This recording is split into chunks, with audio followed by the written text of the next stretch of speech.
Notre pays, la Côte d'Ivoire, regorge de jeunes talents qui n'attendent que d'être mis à la lumière. Fabrice Ndé vous envoie à la découverte d'une jeune prodige des lettres et de l'écriture.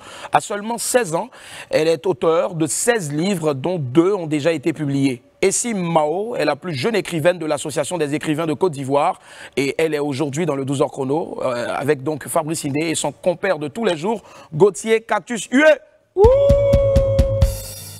Ce matin, Essim, élève en première, n'a pas cours. Pour s'occuper, elle fait ce qu'elle aime le plus, écrire.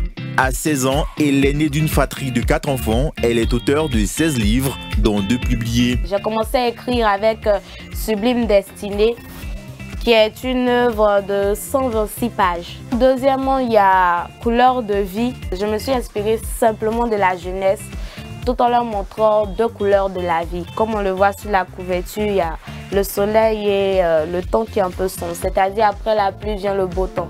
Dans ces œuvres, plusieurs questions de société sont abordées. La plupart du temps, je me focalise beaucoup sur les femmes parce que j'estime que ces dernières-là ne sont pas trop valorisées. Dans mes écrits, je suis pathétique parce que je ne dis pas que la vie est rose. Moi, pour moi, la vie, elle a beaucoup de mélanges. Donc, on devrait plutôt mettre ça en valeur, ouvrir les yeux, surtout de la jeunesse, au lieu de montrer tout ce qui est beau. J'étais passionnée de lecture et je me suis aussi lancée dans l'écriture, ayant pour but de travailler en tant que cinéaste plus tard. Et pour l'aider à éclore, Essim peut compter sur le soutien de son père. Sa petite sœur qui s'appelle Eunice m'a approché un matin. Elle m'a dit papa, Esli écrit.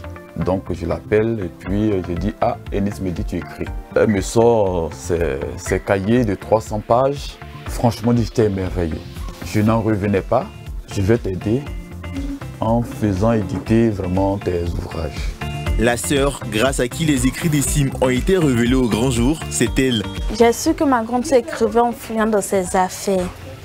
En lisant le titre du cahier de 200 pages, Ma sœur, mon poison, je pensais qu'elle parlait de moi. En plus de manier la langue de Molière, Essim manie aussi le crochet, car le tricotage, c'est sa deuxième passion. Je fais une jupe qui n'est pas encore terminée parce que là, il manque quelques laines, donc on va continuer plus tard.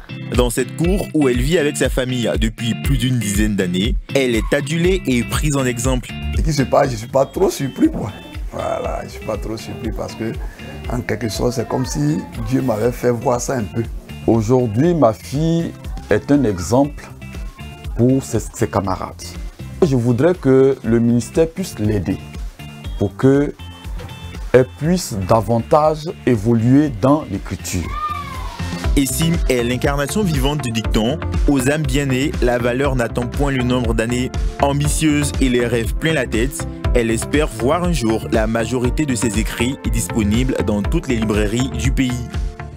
Voilà, bravo encore à Essim, très chère jeune sœur, Essim Mao, donc bravo. 16 ans seulement et déjà 16 ouvrages. Je pense que ça s'applaudit, les amis. Voilà, bravo, jeune sœur.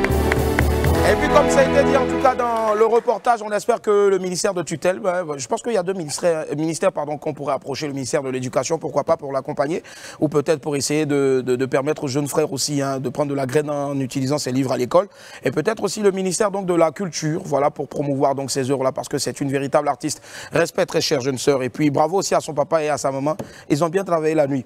On marque une pause, elle est alimentaire, elle est publicitaire,